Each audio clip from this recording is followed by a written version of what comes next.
riyo la'aan waa hadaf la'aan, hadaf la'aanna waa nolol la'aan, nolol la'aanna adiga maxaa tahay. أمل تألق وارتقى مثل النجوم محلقا. السلام عليكم. waad ku mahadsan tahay daawashada muuqaalkan ku soo dhawow wadada guusha. magacii waa Yuusuf Sakiin. riyo la'aan waa nolol la'aan. ma jira qof nool oo aan riyoonin. haddaba haddii aad aragtid qof nool oo aan riyoonin macnaheedu waxay tahay qofkaasi waa qof dhintay. riyo la'aan waa nolol la'aan. qofkeena intiiba uu nool yahay wuu riyoonayaa. haddii aad riyada joojisid macnaheedu waxay tahay waxaad joojisay inaad noolaatid. haddaba maxay tahay adiga riyadaada? maxaad ku riyootaa? muxuu yahay shaygan hortaada taagan mar walba shaygaas doonaysid inaad ahaatid? muxuu yahay qofkan aad doonaysid inaad noqotid? waxaad doonaysaa inaad noqotid dhakhtar? waxaad doonaysaa inaad noqotid pilot duuliye? maxaad rabtaa inaad noqotid? waxaad doonaysaa inaad noqotid macallin? maxaad rabtaa? muxuu yahay shaygan aad ku riyoonaysid? maxay tahay himiladaada? maxay tahay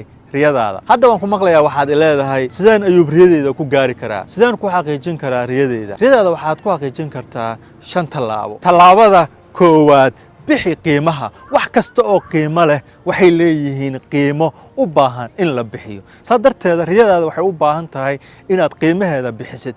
ha ku riyoonin weligaaga inaad gaaraysid riyadaada haddii aadan bixinin qiimaha ay mudan tahay. mid ogow, riyadaada sida ay u weyn tahay ayuu qiimahana u weyn yahay. intiiba ay riyadaadu tahay riyo aad u sarreysa, intiiba qiimaha aad bixinaysidna uu noqdo mid aad u sarreeya. haddaba mar walba diyaar u noqo inaad bixisid qiimahaas. qiimahaasi waxaan ka wadaa dadaalka, juhdiga, rafaadka, dhibaatada aad u mari doontid si aad u gaartid riyadaada. ha u malaynin inaad riyadaada ku gaari doontid si fudud habeen iyo maalin. may waxaad la kulmi doontaa niyad jab badan. waxaad la kulmi doontaa dad badan oo kugu yiraahda ma gaari doontid riyadaada, kama dhaweynaysid riyadaada. maxaa waxa aad sheegaysid? maxaa riyada aad ku riyoonaysid?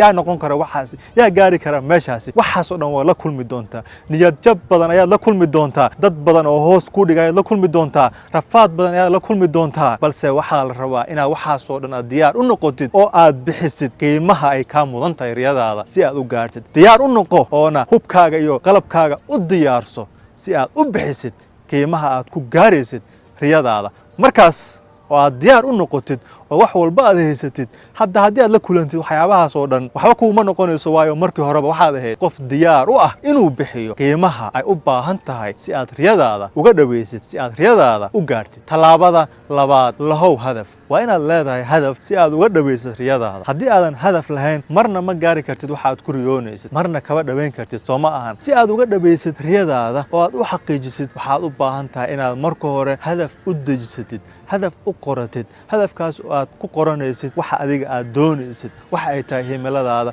waxa ay tahay riyadaada, waqtigii aad ka dhawayn lahayd, inta ay kugu qaadanayso si aad u gaartid hadafkaasi. wax walba oo ku saabsan riyadaada, tafaasiisheeda yaryarka ah, wax walba oo ku saabsan waa inaad ku qorataa warqadaasi oo aad hadaf u qabsataa si aad uga dhawaysid. tallaabada saddexaad, weydiiso wax badan. fiiri, qofkeena waxa xadidaya waxay tahay inuu noqdo meesha uu rabo iyo riyadiisa waxa uu weydiisto. adiga mar walba waxaad helaysaa wixii aad adduunka weydiisatid. haddii aad weydiisatid wax yar waxaad unbaad helaysaa, laakiin haddii aad weydiisatid wax weyn waxaad helaysaa waxaas weyn. haddaba maxay tahay waxa adiga aad weydiisanaysid? muxuu yahay waxa aad ku fikiraysid? ii sheeg waxa aad ku fikiraysid. waxaan kuu sheegayaa riyadaada waxay tahay qof kasta halka uu fikirkiisa uu joogo unbay ahaanaysaa riyadiisa, halkaas unbuu ku eg yahay. haddaba haddii aad fikirkaaga iyo hankaaga aad ka dhigtid meel sare, riyadaadana waxay noqonaysaa mid sareysa. haddaba waa inaad beddeshaa halkan si aad u beddeshid noloshaada. ha hilmaamin, noloshu mar walba waxay ku siinaysaa wixii aad ka codsatid.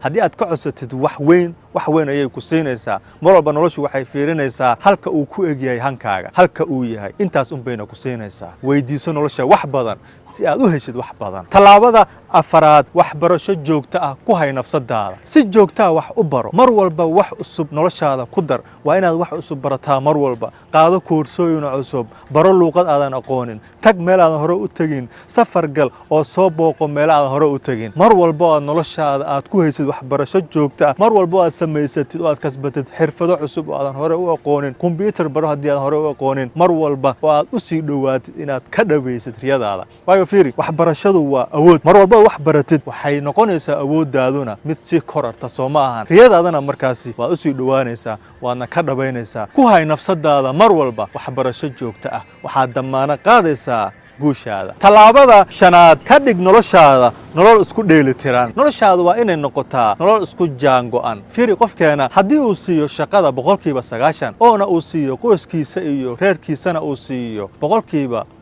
ama 30 ka waran noloshiisa noqonaysa ma noqonayso noloshaasi noloshii uu doonayay Soomahan waa sidaas hadda waxaad u baahan tahay wax walba inaad xaqooda siisid nafsadaada xaq ayay kugu leedahay Rabbi subhanahu wa ta'ala xaq ayuu kugu leeyahay jirkaaga xaq ayuu kugu leeyahay reerkaaga xaq ayay kugu leeyihiin bulshada iyo mujtamaca kale xaq ayay kugu leeyihiin shaqada waa inaad gelisaa waqtiga loogu talagalay reerkaaga waa inaad gelisaa waqtiga loogu talagalay jirkaaga waqtigiisa waa inaad siisaa wax walba xaqooda waa inaad siisaa oo aadan dhinac u badanin marka aad dhinac u badisid waxaad ogaanaysaa inaad ku xadgudbaysid qaanuunka loo yaqaano isku dheelitirnaanta noloshaadana waxay u baahan tahay inaad ku dabaqdid qaanuunkaasi mar walba si ay u noqoto nolol farxad leh si aad u gaartid riyadaada waxaad u baahan tahay noloshaada inaad ka dhigtid nolol isku dheelitiran oo isla eg oo aanan dhinac u badnayn miisaanka saxda waa inaad saartaa noloshaada markaad ayaa waxaa noqonaysaa qof ku raaxaysta noloshiisa oona ka dhabeeya riyadiisa sidaan waxaad ku haysataa wax walba oo u baahneed si aad uga dhaweysid oo aad u gaartid riyadaada